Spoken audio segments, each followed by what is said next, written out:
Welcome to Colourful Knowledge, where we bring fascinating stories to life. Today, we dive into a gripping tale of love, obsession, and tragedy. Sit back as we recap the story of Martin and Gemma. Martin Jarre, a former Parisian baker, cherished the city's artistic elegance. He admired its literature and art, particularly the works of Gustave Flaubert. 7 years ago, Martin moved back to Normandy to take over his father's bakery, where his bread became the pride of the small town. But life took a dark turn. A batch of burnt bread set off his wife, Valerie, who noticed Martin had been acting strangely. Martin, however, had a heavier burden on his mind: his new neighbor, Charlie, whom he feared was on the brink of suicide. 6 months earlier, a car pulled into the driveway next door. The new neighbors were an English couple, Charlie and Gemma Boy. Martin's attention was immediately drawn to Gemma, who bore a striking resemblance to the heroine of Flaubert's novel, Madame Bovary. The very next day, the couple visited Martin's bakery. Gemma's enthusiasm for his bread captivated him, and he couldn't take his eyes off her. When fate brought them together, while Martin was walking his dog, he realized Gemma had stirred long-forgotten feelings within him. One evening, a power outage brought Charlie to Martin's door for help. Martin agreed and joined them for wine. While the conversation flowed mostly between Valerie and Charlie, Martin's attention stayed fixed on Gemma. She seemed restless, just like Madame Bovary herself. Their peaceful evening was interrupted by a mouse scurrying across the floor, prompting Gemma to scream and talk about buying poison. Martin cautioned her against it, citing the dangers. From then on, Martin spent his days watching Gemma. He invited her to the bakery, teaching her how to bake bread. During one visit, he couldn't resist observing every detail about her. Gemma's charm extended beyond Martin.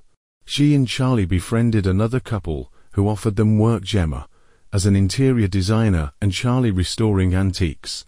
At a dinner gathering, Martin's jealousy flared when he saw Gemma's ease with others. Later, during a walk in the park, Martin complimented Gemma's figure. Her reaction, a mix of discomfort and intrigue, only deepened his obsession. A bee sting led to an intimate moment where Martin had to remove the sting from her back, further entangling his emotions. Gemma's beauty also attracted a young Frenchman named Hervé. The two began a passionate affair. Martin noticed the changes in Gemma's behavior, her secretive outings, her radiant glow. He followed her to Hervé's mansion, but couldn't confront them.